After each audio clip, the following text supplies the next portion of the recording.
If you make many tool handles, you're looking for something to make ferrules out of. Here's some examples of what I use, but sometimes you just got to be open to the possibilities.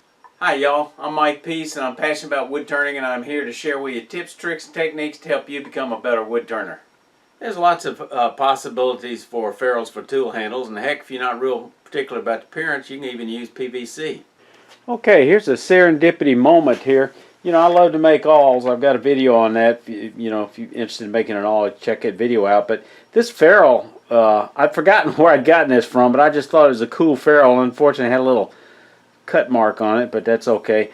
Well, the other day I had an old set of ball bearings similar to these that were, I had to throw away because they weren't working anymore. And I thought, well, let's take it apart and see what's inside. And lo and behold, what I found was the inner ring is this part here. I'd taken one apart a couple of years ago and I've forgotten where it came from, but I'm going to set that aside. It makes a really nice ferrule for one of these awls. But the point is, what I was looking at originally was thinking, well, this wouldn't be a bad awl for a larger turning tool, the outside. Then I get that as a bonus.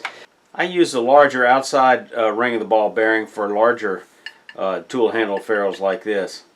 I try to make a tip video every Tuesday, but sometimes life gets in the way. But I've been pretty consistent about getting a longer project or technique video out every Friday. Y'all stay safe. Come on back here.